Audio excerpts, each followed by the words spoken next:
segues into where we wanted to bring this conversation is the comparison between my dad and myself. And I think the best person to talk about is my mom, right? Because nobody knows me better and nobody knows him better than my mother. So 22, let's kind of start there and segue into where I am today.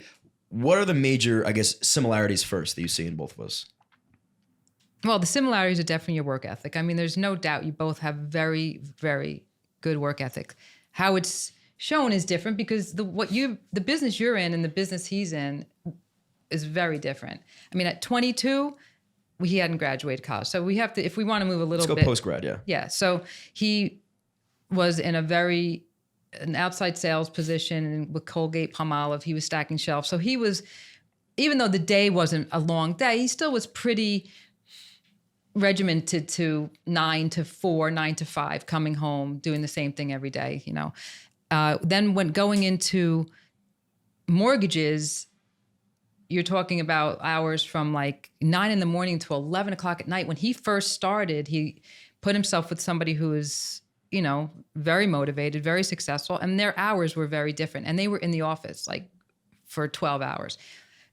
Unlike you definitely put hours into what you do. They're different hours. And that's what I see today with the young people. The hours are way different. And you don't have to be somewhere at 9 to 11. Right.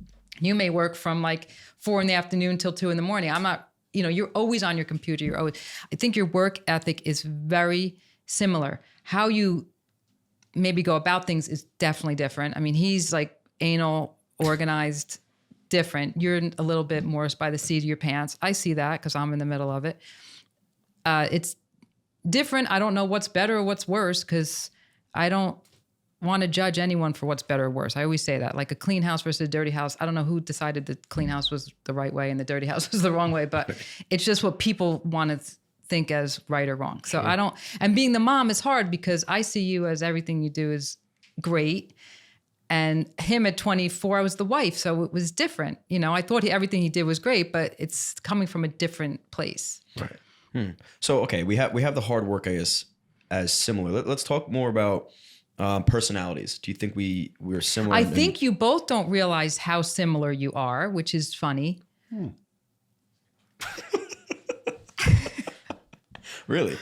Really, especially you. You want to believe you're nothing like him.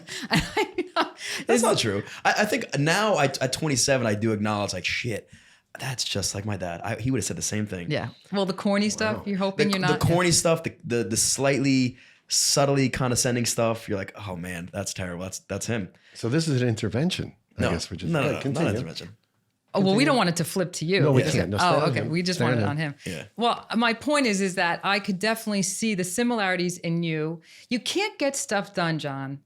I don't want this to become a lecture. Go, you can't get stuff done if you don't have focus and determination on your side. And the only thing that makes you successful is that you are similar to him in the sense that you never accept something that you don't think is the way you want it, and you don't accept it if you don't think it's the right thing. And that's just like him.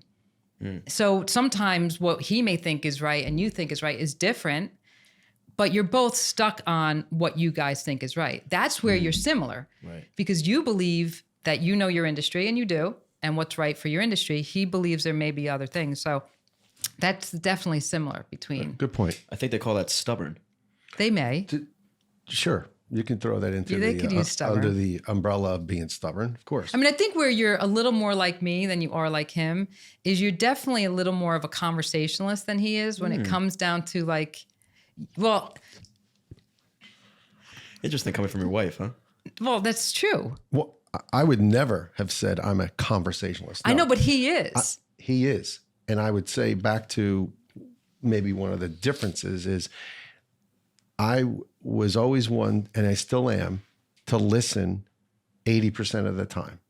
Okay, because in my what what are you talking about? This is what I go through. Because what I tend to listen 80% of the time. You're sleeping 80% of the time when you're listening. In my approach to things, I will learn more.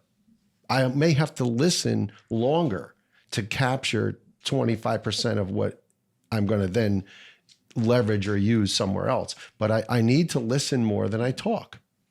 That's to me something that I think is a valuable learning trait that I've learned over from the younger person to being this older, 57-year-old guy now.